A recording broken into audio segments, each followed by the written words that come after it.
Donc la présentation suivra voilà, le déroulé suivant. Je vais commencer par une petite introduction méthodologique, histoire de bien que vous compreniez bien d'où proviennent les résultats que je vais vous présenter. Puis ensuite, on balayera voilà, différentes composantes, différentes dimensions des microfermes sur les thématiques qui s'affichent à l'écran.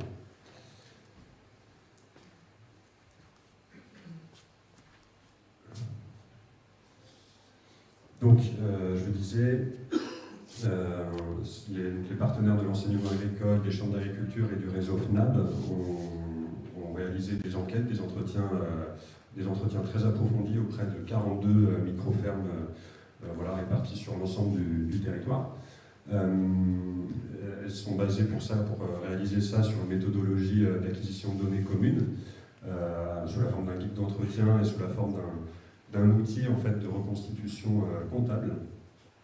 Et donc, voilà, donc c'est des entretiens réalisés sur 2 à 3 ans, selon les cas, et qui ont permis de balayer différentes, voilà, comme je disais, différentes composantes des microfermes, des surfaces, des pratiques agricoles, du temps de travail et de résultats économiques, évidemment. L'analyse et le traitement des données recueillies à travers les enquêtes, elles poursuivaient 2 objectifs. Le premier, c'était de caractériser, de dresser une sorte de panorama en fait, de ce panel de microfermes. Le deuxième, c'était, Natacha en a dit 2 mots, d'identifier voilà, quelque chose qu'on va revenir dessus en fin de matinée, mais voilà, des facteurs de réussite et de risque à l'installation et dans la conduite de l'activité en microferme. Et l'idée, là, c'était d'essayer de différencier des fermes économiquement performantes de celles qui le sont un peu moins. Et donc, je mets des guillemets tout de suite à la notion de performance économique. En fait, à l'heure où on parle de plus en plus de triple performance sociale, environnementale et économique. Et puis en plus, la performance économique d'une ferme ne s'apprécie pas simplement sur une échelle quantitative, elle s'apprécie aussi en fonction des besoins du maraîcher, il y a une subjectivité. Donc tout ça pour dire que je vais quand même employer les termes de performance économique, de viabilité, c'est pour simplifier le propos, mais voilà, derrière on est bien conscient que ce n'est pas la fin en soi qui devrait masquer toutes les autres. En termes de représentation des résultats, je fais souvent référence à une typologie. En fait, donc les 42 fermes du panel MMBio ont fait l'objet d'une typologie basée sur le critère du revenu horaire, suite en fait à différents essais, différentes méthodes statistiques. On n'a pas pu aboutir à une typologie de ces fermes multicritères qui aurait intégré par exemple voilà, les surfaces, les pratiques agricoles, parce qu'il y a énormément de variabilité, vous allez le voir. Et donc on est parti sur cette typologie qui répond aussi à l'objectif de différencier les fermes économiquement performantes de celles qui le sont moins.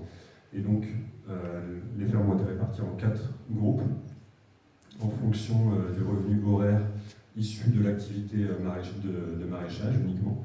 Et donc voilà, on a le premier groupe en rouge qui comprend 9 fermes avec un revenu inférieur au RSA, un deuxième groupe qui comprend 15 fermes où le revenu horaire est entre le RSA et le SMIC.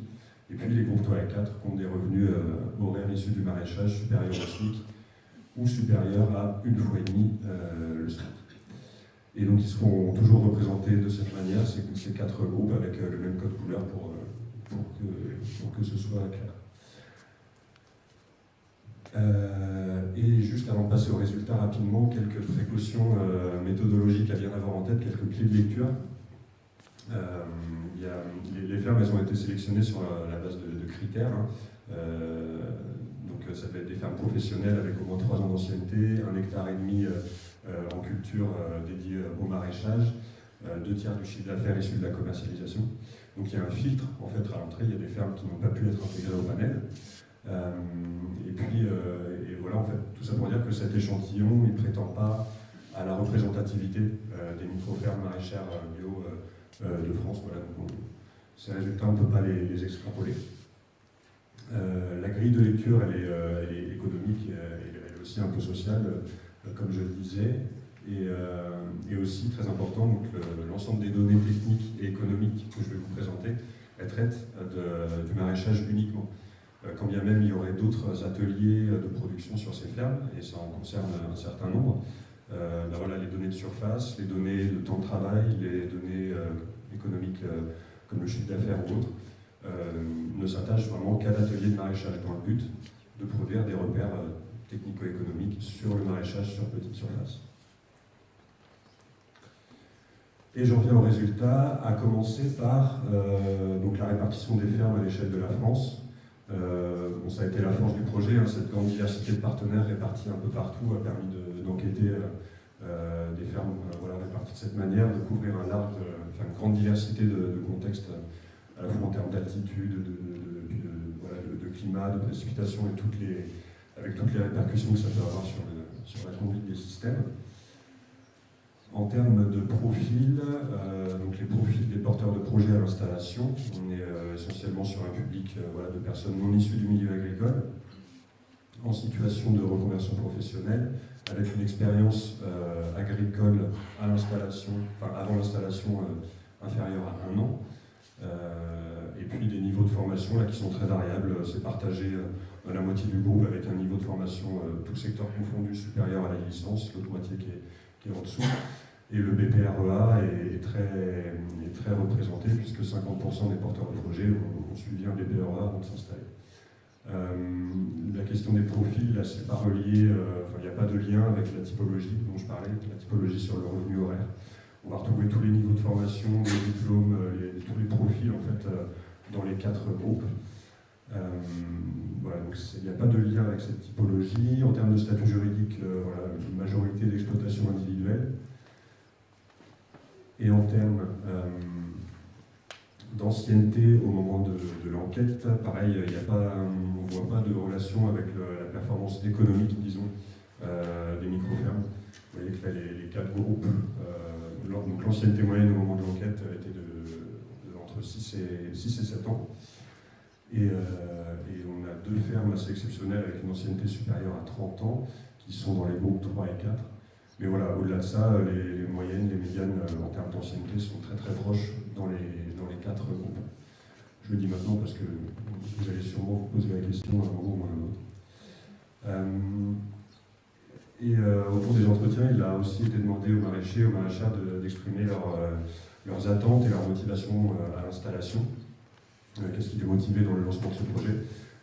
C'était avant tout la recherche d'un équilibre entre vie professionnelle et personnelle, hein, avec la volonté d'atteindre un revenu correct qui permette de vivre de l'activité, évidemment, mais aussi de vivre en accord avec les valeurs, l'importance donnée au sens du travail, et de produire, donc de produire des légumes en minimisant l'impact environnemental. Ça, c'est les motivations qui sont largement partagées. Après, on en trouve d'autres d'une manière un peu plus marginale, une dimension entrepreneuriale vraiment pour certains ou certaines, ou une dimension militante aussi pour quelques-uns.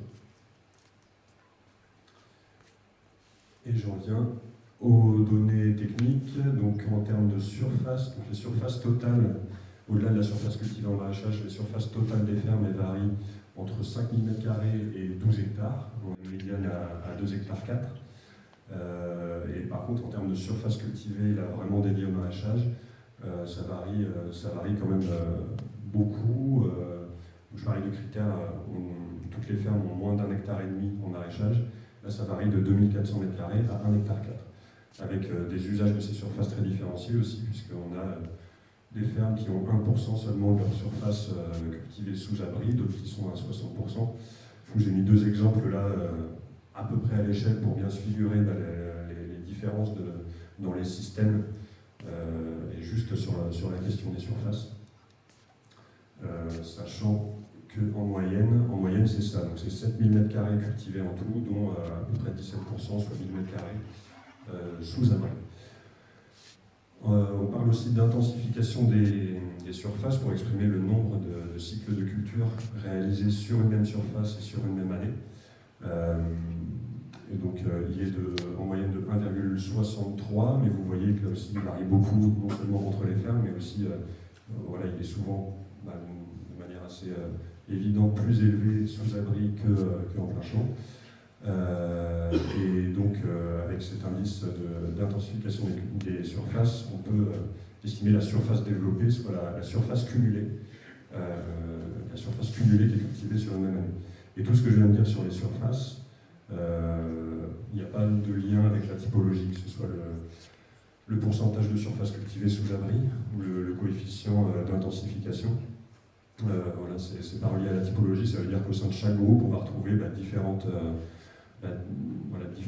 surfaces cultivées, les plus ou moins grandes, et puis différentes manières aussi d'intensifier l'utilisation de ces surfaces. En termes de production maintenant, donc production maraîchère, donc on est entre 20 et 50 espèces cultivées en général, avec une moyenne autour de 40 espèces cultivées. En termes de gamme, ici, donc on est sur une gamme d'espèces cultivées qui ne se différencie pas vraiment en fait, de ce qu'on va trouver sur du maraîchage biologique diversifié sur plus grande surface. Voilà, donc en haut, on a les espèces qui sont cultivées par plus de 90% des fermes, et en bas du tableau, on a des espèces qui sont cultivées beaucoup plus rarement. On n'a pas non plus la différence significative du point de vue de la typologie sur la diversité cultivée, ni sur la gamme produite, à ceci près que les fermes du groupe 1, donc les fermes les moins performantes économiquement, avec des guillemets, ont une proportion un peu plus importante à cultiver des espèces qui sont dans le bas du tableau. Mais ce n'est pas spécialement significatif. Et donc ça c'était pour les productions en légumes. Pour les autres productions présentes sur la ferme, il y a d'autres ateliers. Ça concerne 60% des fermes qui ont développé au moins un autre atelier de production sur la ferme. En général, ces ateliers, ça va être soit de l'arboriculture, des poules pondeuses ou de la transformation. Et puis après, dans une moindre mesure, des petits fruits ou du petit élevage.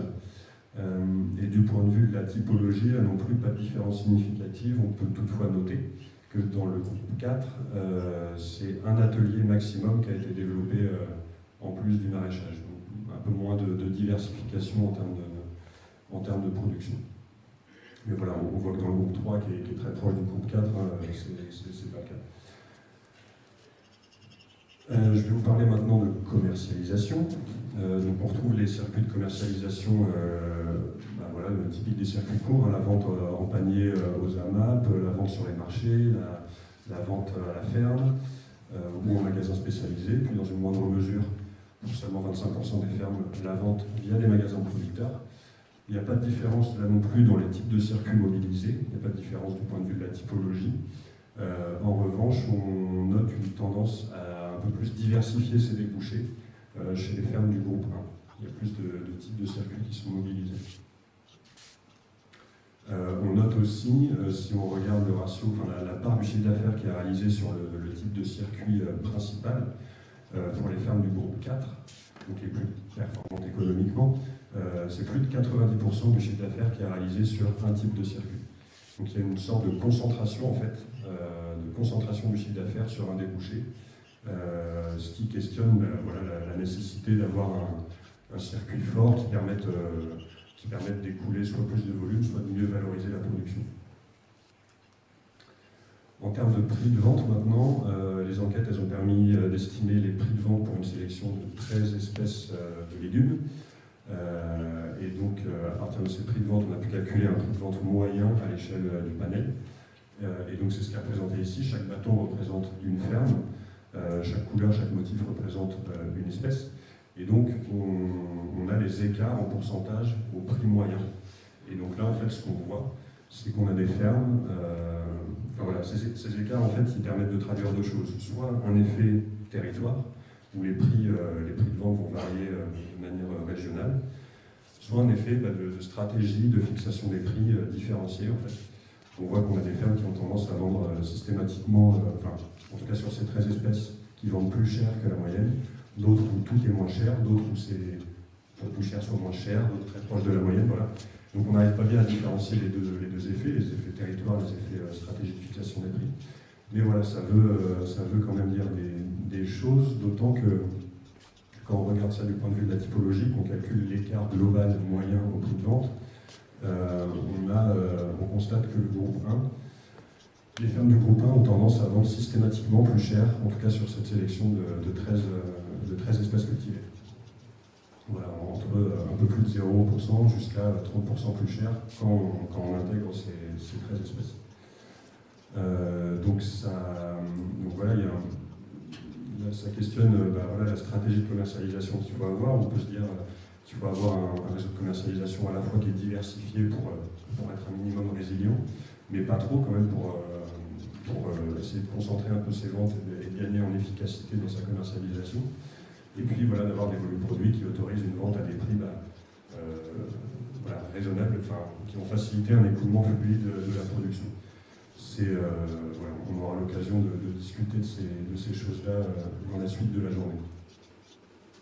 Maintenant, je vais vous parler de temps de travail. En termes de volume horaire annuel total, tout type de main-d'œuvre confondue, on est à 3400 heures en moyenne. Vous voyez que ça varie beaucoup, entre l'équivalent de 0,8 à 4,5 ETP. Et quand je parle de TP, c'est sur une base de 1650 heures annuelles, soit le rythme de travail d'un salarié classique, aux 35 heures hors congé. Maintenant, si on regarde la surface cultivée, donc par équivalent temps plein, elle est un peu moins de 4000 m² par équivalent temps plein. Elle varie en général entre 2000 et 6000 m².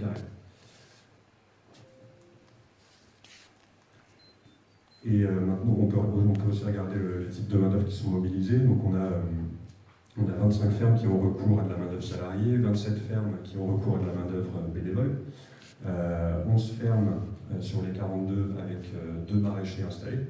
Et donc on voit que voilà, les volumes horaires là sont aussi très variables. Voilà, on est à 650 heures en moyenne pour la main-d'œuvre salariée, ça varie de presque rien à un équivalent temps plein. Idem pour la main-d'œuvre bénévole, même si simplement c'est 540 heures en moyenne par an. Et ça varie beaucoup en fonction que le recours à la main-d'œuvre extérieure est ponctuel, permanente ou saisonnière. On note du point de vue de la typologie, donc il n'y a pas de différence significative sur le type de recours, le recours à tel ou tel type de main-d'œuvre, ni sur les volumes horaires. En revanche, on note une tendance chez les groupes 3 et 4 à avoir un peu plus de temps de main-d'œuvre salariée. On peut aussi s'intéresser à ce qu'on appelait l'intensité du travail, donc c'est la quantité d'heures passées par unité de surface développée. Ici, c'est 1000 m². Donc en moyenne, c'est 350 heures qui sont travaillées sur 1000 m² de surface développée. Et vous voyez là, de la même manière que ça varie beaucoup, d'un facteur 6, entre 120 et presque 700 heures sur 1000 m² développés. Donc vraiment des intensités de travail très différentes selon les fermes. Et quand on regarde ça, cette intensité de travail, quand on la regarde en regard de la productivité, par exemple en prenant le chiffre d'affaires par mètre carré, on peut voir que si on positionnait ça sur un graphique, voilà, on serait en situation de productivité élevée et avec une intensité du travail faible. Là, on est dans une situation d'excellente maîtrise technique, une mécanisation qui permet d'avoir des gains d'efficacité du travail. Grosse intensité du travail et une productivité élevée. Là, on va être dans une situation de travail soigné où il y a beaucoup de travail. Chaque mètre carré mis en culture va être travaillé de manière à être rendu le plus productif possible. Et à l'inverse, dans des situations de productivité plutôt faibles, et avec une intensité de travail élevée, là on va être dans une situation plutôt de faible efficacité du travail, ou de laisser faire, entre guillemets, s'il y a peu de travail et une faible productivité. Et donc c'est exactement ce qui est représenté sur ce graphique. Ici on a les fermes, le code couleur c'est toujours le même, c'est celui de la typologie. Le premier enseignement qu'on peut voir, c'est que si on est déjà au taquet, disons, en termes de maîtrise technique et de mécanisation, il y a une limite au-delà de laquelle on ne peut pas augmenter la productivité sans augmenter le temps de travail. Par contre, on voit aussi que augmentation du temps de travail, ça ne rime pas forcément avec augmentation de la productivité, puisque à intensité de travail égale, on peut avoir des productivités qui sont très différentes. Et voilà, ce graphique aussi permet aussi de voir que les deux fermes, les fermes 33 et 43, qui sont fléchées, elles sont dans des situations de productivité et d'intensité de travail qui n'ont rien à voir, et pourtant elles dégagent un EBE, un excédent brut d'exploitation, similaire autour de 23 000 euros. Donc tout ça pour dire que De la même manière que pour les surfaces, il y a différents systèmes qui, en tout cas du point de vue du travail, qui permettent d'aboutir à des résultats, un résultat économique similaire. Et en parlant d'économie, vous avez quelques chiffres, je ne vais pas revenir sur tous les chiffres, vous les avez d'ailleurs dans la fiche de synthèse qui vous a été donnée dans les petites pochettes. Le chiffre d'affaires par mètre carré moyen, il est de un peu plus de 7 euros, mais il varie beaucoup, comme vous le voyez, d'un facteur 9, entre un peu plus de 2 et 18 euros par mètre carré. On note une corrélation entre charges et chiffre d'affaires de manière assez intuitive, surtout pour les faibles niveaux et les niveaux élevés de charges et de chiffre d'affaires. En revanche, au centre du graphique, on voit qu'à niveau de charge égal, on peut avoir des chiffres d'affaires qui vont très variables. Et donc ça traduit une efficience dans l'utilisation des intrants, notamment, très différente. Du point de vue de la typologie, que ce soit le chiffre d'affaires ou les charges, pas de différence significative. On voit quand même qu'il y a une tendance qui suit celle du revenu horaire à l'augmentation du chiffre d'affaires ou à la baisse des charges quand on avance dans les groupes. Et ça souligne en fait que autant la productivité et la maîtrise des charges sont importantes dans la constitution du revenu. L'excédent brut d'exploitation maintenant, donc, pour rappel, le BE il sert à la rémunération du maraîcher, il sert aussi au remboursement des annuités d'emprunt pour les investissements notamment, et il sert aussi à se construire une capacité d'autofinancement pour les investissements futurs. Il est en moyenne de 21 000 euros pour les fermes MM bio, il varie en général entre 10 et 30 000, et après on a des extrêmes qui questionnent de moins 4 000 à 55 000 euros. On peut aussi s'intéresser au poids de la dette en faisant le rapport des annuités de remboursement des emprunts sur le BE. Donc on a des fermes qui n'ont pas d'annuité d'emprunt dans tous les groupes, donc c'est pour ça qu'il n'y a pas de différence significative. Mais on voit quand même qu'il y a clairement un poids de la dette beaucoup plus important chez les fermes du groupe 1, dans une moindre mesure chez les fermes du groupe 2, et donc qui vient gréver d'autant un EBE déjà relativement faible chez les fermes de ces groupes. En termes de revenus par maraîcher, les 42 fermes sont partagées à peu près autour du SMIC. On a la moitié qui est au-dessus, l'autre moitié qui est en dessous du SMIC annuel. On note aussi un autre enseignement, c'est que plus le revenu est faible, plus on est vers le groupe 1 et 2, moins il est stable d'une année sur l'autre. Et plus il est élevé, plus il est stable, ce qui traduit d'une certaine manière l'atteinte d'une forme d'équilibre chez les groupes 3 et 4. Le revenu horaire moyen est de 7 euros de l'heure.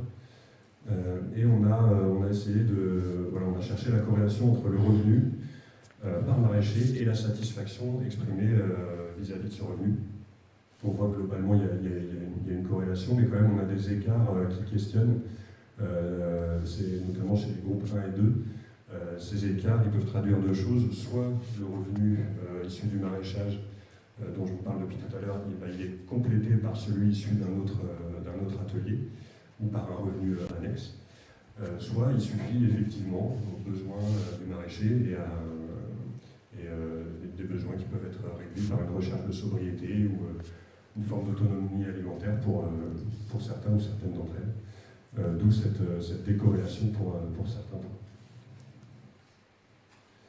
En termes d'investissement, en quelques mots, donc ils sont de 57 000 euros en moyenne sur sur l'ensemble du panel. Vous voyez que ça varie beaucoup, ça varie de 100% autour de cette moyenne, avec des fermes qui vont investir plutôt qu'au moment en phase d'installation, d'autres qui vont continuer à investir par la suite. Du point de vue de la typologie, pas de différence significative non plus, même si on voit qu'il y a une tendance chez les fermes du groupe 4 à beaucoup plus limiter les investissements en phase d'installation par rapport aux fermes des autres groupes. Et on a aussi parmi ces fermes du groupe 4 quelques-unes qui ont continué à beaucoup investir par la suite. Mais après, c'est pas systématique. Donc voilà, là aussi ça questionne. On aura l'occasion de revenir sur la stratégie des investissements plus tard, mais voilà, se doter d'un outil d'investissement, d'un outil de production efficace au démarrage, c'est sûr que voilà, c'est fondamental. Mais il faut veiller à limiter le poids de la dette, comme on l'a vu tout à l'heure, le poids de la dette qui est beaucoup plus important chez les fermes du groupe. Et donc ça questionne voilà, quels sont les investissements prioritaires à réaliser en phase d'installation.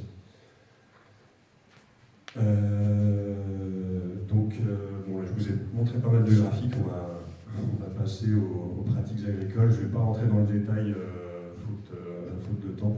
Je vais plutôt voilà, vous dire qu'est-ce qui différencie en fait les groupes de la typologie du point de vue des pratiques. En termes de gestion des adventices, on retrouve beaucoup plus de références au paillage organique et aux associations de culture comme moyen de lutte contre les adventices chez les fermes du groupe 1. Chez les fermes du groupe 4, on va beaucoup plus retrouver des occurrences sur les paillages plastiques et sur le désherbage thermique. En termes de gestion des maladies et des ravageurs, bon, les stratégies de prévention, de prophylaxie, elles sont omniprésentes dans tous les groupes, ça c'est une règle générale. La différenciation entre les groupes 1 et 4, elle se fait sur la propension à utiliser des techniques curatives qui mobilisent des intrants du commerce. Et particulièrement sur la lutte biologique avec l'emploi d'auxiliaires de culture. Après, voilà, il y a quand même 31 fermes en tout sur les 42 qui ne s'interdisent pas d'utiliser des produits phyto en cas de besoin, en cas de danger réel sur les cultures, mais voilà, dans des proportions très différentes. En matière de gestion de la fertilité, alors là, il y a une convergence de vision sur quasi la totalité des fermes sur la nécessité d'entretenir la vie du sol pour entretenir la fertilité. Il y a aussi plus des 3/4 des fermes qui utilisent des engrais verts, mais là aussi dans des proportions assez variables. La divergence, elle se fait sur l'épandage d'engrais, notamment d'engrais issus du commerce. Donc là, c'est plutôt vers les groupes 3 et 4 qu'on va retrouver cette pratique, quand les fermes des groupes 1 et 2, voilà, il y en a certaines qui font de la non-fertilisation un principe et qui opposent même une stratégie d'entretien de la fertilité de long terme avec l'apport de matière organique et d'engrais verts.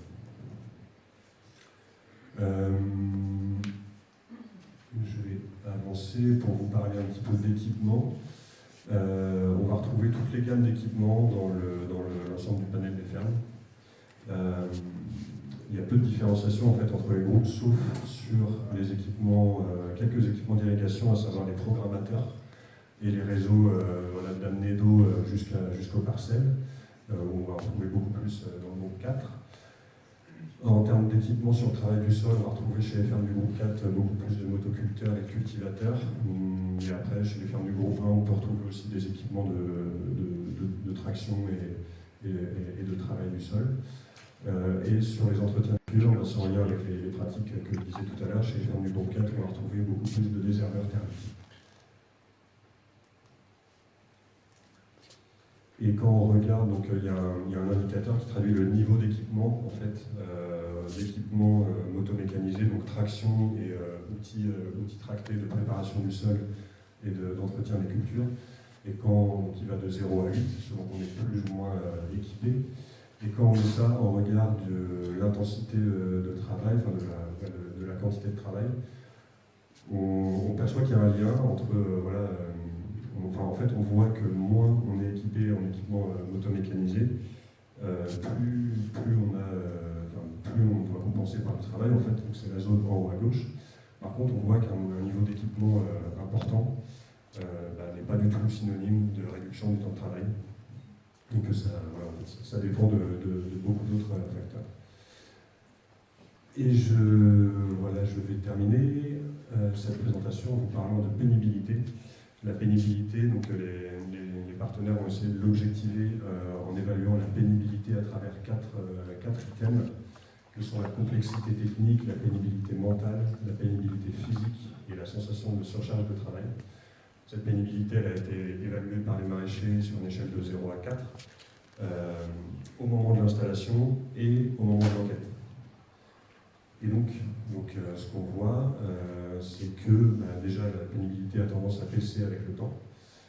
entre l'installation et le moment de l'enquête. Il y a une tendance générale à la baisse, hein, sauf pour 10 maraîchers. On voit aussi que la pénibilité physique elle diminue moins que les autres items, ce qui rappelle l'importance de ce volet-là en micro-maraîchage.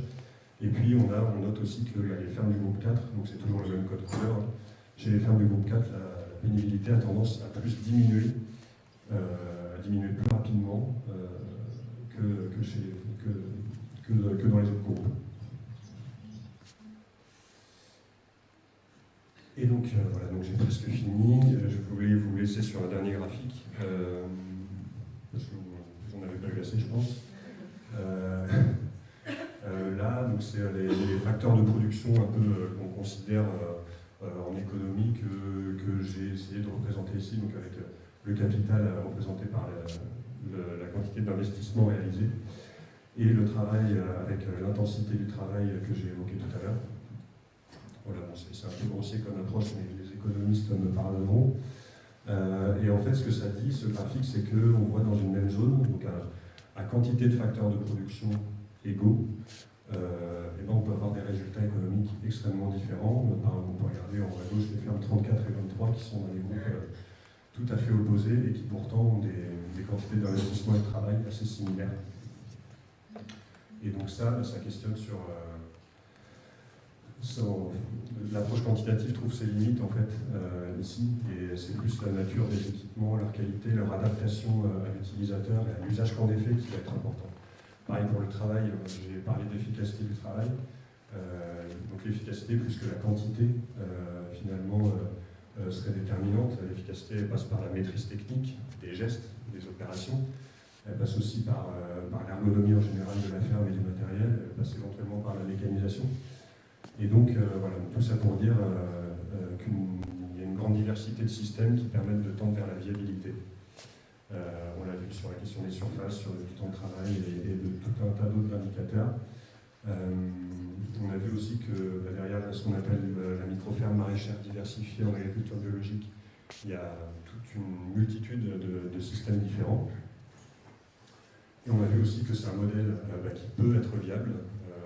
On le voit sur le revenu et sur le BE que certaines fermes arrivent à dégager. La question, en fait, ça va être dans quelles conditions cette viabilité peut être atteinte. Et ça, ce sera l'objet du temps de la séquence de fin de matinée.